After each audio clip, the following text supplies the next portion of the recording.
back to the channel, guys. Today I'm taking you guys to the International Jewelry Exchange here in Aventura, Florida. They open at 11 o'clock during the week. So I'm going to take you guys to go see Jonathan, who's a watch dealer. He has a nice collection of Rolex watches. So we're going to talk to him about the market and take a look at some of his pieces. So let's go. So I came from down that way. This is the side entrance.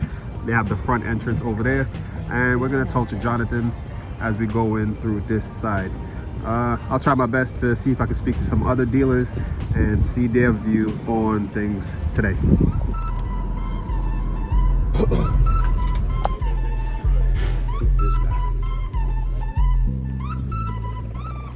We have a Rolex GMT 1675, 18 karat solid gold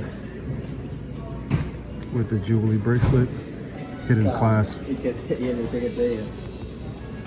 for about 26K. I'm just gonna do a quick walk through some of the pieces, and another day we're gonna come back and actually speak to him where we could go through some of the pieces in detail. But if you guys want to go check him out on IG, I'm gonna drop the link in the description, and just reach out to him for anything that you want.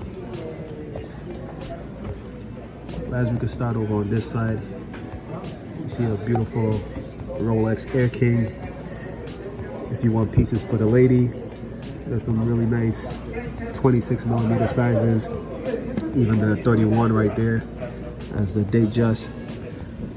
As soon as I came, the first piece I looked at was the Buckley dial two-tone Datejust back there on the leather strap.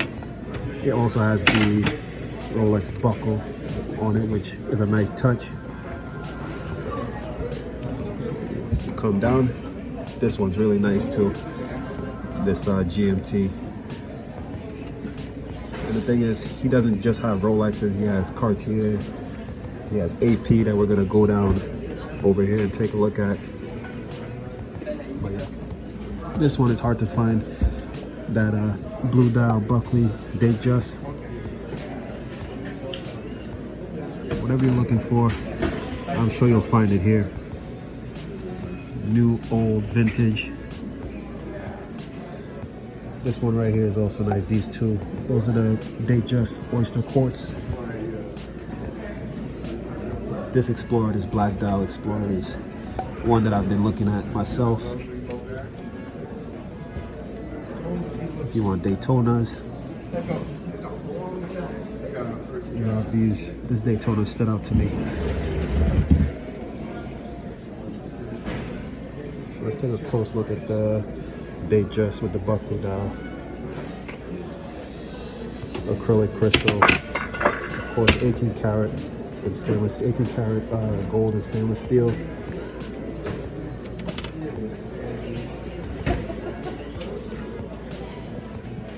We have a 18 karat gold, solid gold, Oyster Perpetual from the 70s on the Jubilee. This is perfect for a gentleman or a lady. It'll wear pretty good, especially being solid gold. It'll have a real nice presence on the wrist.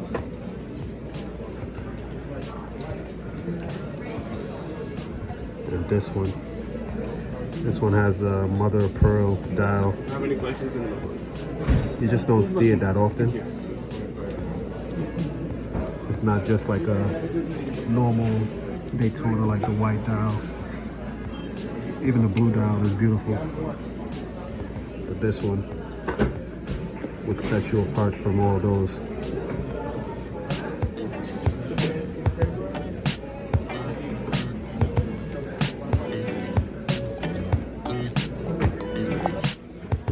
So some of the other pieces that stood out to me is this GMT, the root beer. It's another vintage piece that a lot of guys are just focusing on the modern GMTs, but these are something to look at in person. As I mentioned to you guys before, looking at pieces in person is way different from just watching online. So it's good for you guys to come down here and check them out for yourself. Mostly pre-owned, but I do have some new.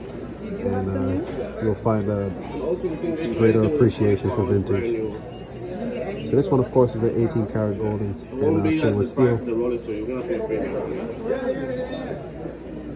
In good condition. Acrylic crystal. And it's all about the dial with this for me. And you wouldn't really call it a root beer, but it is at the same time. Because the root beer, for me, I kind of look at it with the bronze, but also with a lighter, it's like a half and half, 50-50 bezel. But this one I'll call it root beer as well because of the color. So here's a wrist shot. Look how crazy that looks on my wrist. With my skin tone, that's just amazing. And depending on someone else's skin tone, it will stand out differently. On video, I'm sure you guys won't be able to appreciate it as much as I am in person, but I guess you got to come down here to take a look. So this one right here is what I was talking about, the 50-50 dial that I would call like root beer. But this one also, I would say, is a root beer as well, even though it's like 100% bezel with the root beer color. But they're both GMTs, and they're both beautiful.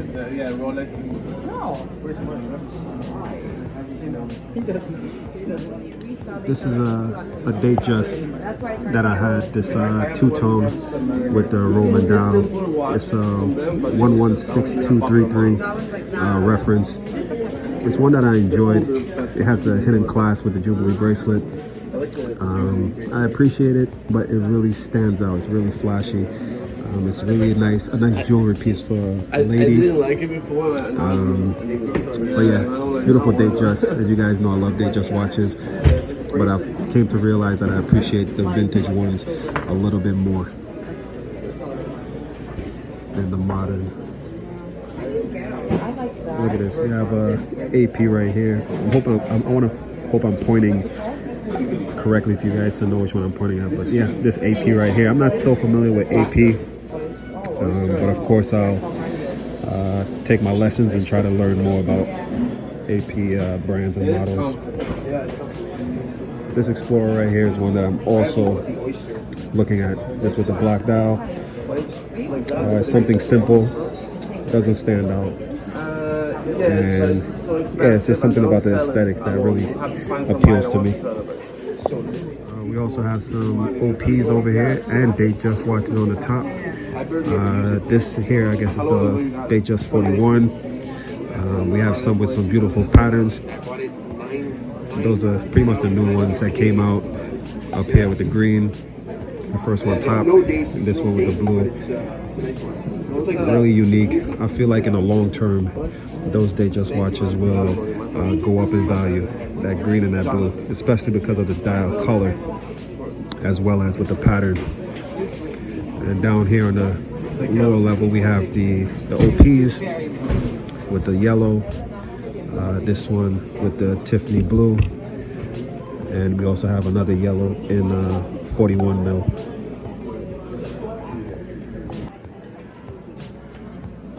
So yeah, this is a 36 millimeter OP with the Tiffany blue. It has, of course, the stickers on it to protect it from scratches. Good for male or female. Looking at it in person is more better to look at over pictures and video. And here we have the yellow OP. These, when they came out, people were excited and really boosted the price of them. And I feel in the long term, I believe in the long term they will go for a premium because of the unique dial, in my opinion. Even though the market is doing whatever it's doing right now, in the long term, you got to think long term, guys. These will do well. And this one is the 41, and that one is the 36. With the Oyster bracelet, also with the stickers to make sure, you know, there's no scratches, no hairline scratches. Well, honestly, anything that you're looking for is here. If you want a day date with the factory diamonds, quick set, it's right here. You want gold, stainless steel, white gold. So I'm not gonna make this video too long, but of course I didn't point out the sub, the Sea Dweller. That's one that a lot of people go after. It's a beautiful piece.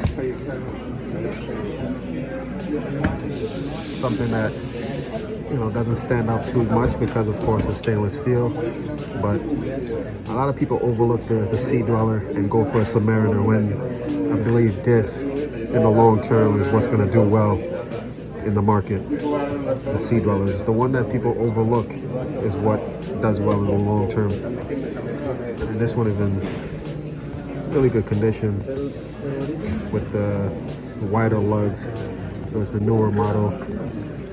A lot of people would prefer this, especially because it doesn't have the cyclops for the date. It kind of gives the dial somewhat of a balance. It still has the date, but not with the cyclops. So it's something to consider. If you're looking at a sub, you could also look at the Sea Dweller. It's almost the same size. It has a little bit more of a thickness to it, but it depends on the size of your wrist. This might be better for you over a Submariner. Right here we have the Daytona and the Oyster Flex. Really subtle. I'm not sure if that's white gold or stainless steel, but regardless, I'm gonna take a closer look to really find out. You know, sometimes you can look at it and tell whether or not it's steel or white gold, but I'm gonna guess that it's stainless steel. Comment down below if you know. This one is like a heavy piece. It just looks chunky and heavy. That dial is beautiful. In person, I've seen it a lot in pictures and videos, but in person, it's something else. And the gold, man, you guys just don't understand. I've seen these watches on video, like you guys are watching this right now, and watching it in person right now is just completely different. The tint of the tone of the gold is just unique, it's special. And sometimes, I guess, especially with vintage watches, over time, the way the gold changes is unique. And that's why I push you guys to look at vintage watches. It's something to look at. And now we made our way over to the APs. Now, I was just speaking to Jonathan about my lack of knowledge for AP. And it's something to look into. I mean, the most that I'll know is the Royal Oak, and it's a beautiful design watch, especially the vintage ones. They really stand out to me. It's something that really appeals to me because of the bracelet, how it's integrated with the case. Like these two right here on the lower level. On the lower level, you guys can see with the blue dial, one has the sub dials and one doesn't. Those two stand out to me as one that I would pretty much want. This one, the top level, if you count 1, 2, 3, with the, let's call it the Oyster Flex, the rubber strap. The size from here, looking at it in the case, seems like one that I would like, especially for my wrist. I have a 7-inch wrist, and that seems like the perfect size for me. I don't want to go over 40 mil. So some perception, a lot of people think of AP is that they just have big, large watches, as you guys can see, especially with this one here. And you know, they do seem like they gravitate more towards the larger sizes, but they do have smaller sizes if you have a small wrist or a normal size wrist. And we also have this Patek right here, 18 karat gold with the brown leather strap. Also something that I would like to wear. It seems really vintage, like a vintage aesthetics, especially with that brown leather strap. So like I said before, this is a place where you could get whatever you're looking for, from AP to Rolex to Cartier to Panerai. There's some Panerais down here. I'm not too familiar with Panerai, but there is a fan base or a community that love Panerai watches. These two right here, this one as well, 3. Breitling, we have that Breitling on top. Seiko, I love Seikos. And we also have Hublot. And this is an AP as well. bunch of Cartier watches. For the past 2 years, I've really gravitated to loving Cartier, especially the tank. We have a small ladies tank back there on the brown leather strap.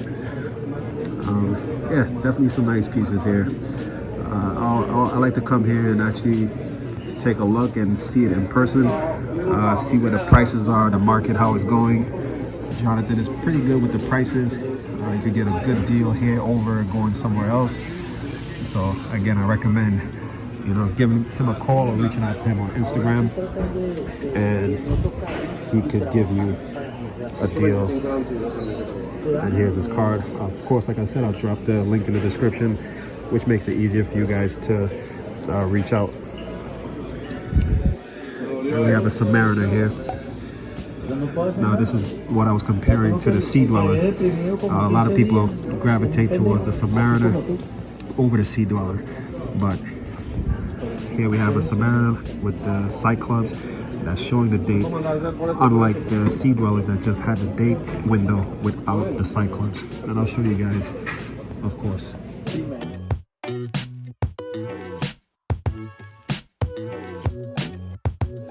This is something I've never really seen in person. This is the Rolex Daytona with the chocolate bezel and chocolate sub-dials. It's something that from certain angles it may look black, but it's really brown. It's a deep dark brown. And that dial, I've been gravitating more to dials over really like the case design, because some dials are really unique and special, and it seems like it takes a lot of effort to designing dials and really putting it into a watch. Okay. This is where I'm going to stop. In this case, of course, he has a whole other side, and I'm just going to leave that for you guys to come check out yourself. But in this case, we have an Explorer 2 over there with the black dial. We have another Day-Date down below, an Explorer, another Day-Date, a Yachtmaster, which is one that I've spoken about before in some videos where I've said it's too big for me. We have a Bluesy, that's a 40 mil. Bluesy is something where I said too, you need to come in person and see this watch to really appreciate that blue dial. Here we have the Milgauss. This is one that was designed to be anti-magnetic. Most watches today are anti-magnetic, but this is one that Rolex designed specifically for that. So hopefully you guys appreciate me showing you guys some of the pieces here. I'm gonna wrap it up now, step outside and close out the video. So now I'm outside. As you guys can see, it's a safe place. You have the police tower right here, and of course security on the inside, and also a police officer on the inside. So if you ever feel like picking up something pricey and you want a safe place to do it, I would come here and do it. So guys, hit that subscribe button, give the video a thumbs up, and again, his link will be down in the description for his IG, so reach out to him there. Of course, his phone number is on the card that I showed in the video. And yeah, thanks for watching, and stay tuned for the next video. Look, tell a man no trouble, I don't want beef, man, I just want vibes. Big man like me, no need for the telephone hype. I got too much getting online. One rule, then dead I'm on site. Wrong move, I bet they gon' ride. No need for the telephone hype, nah. No need for the snoozing. Big whip outside.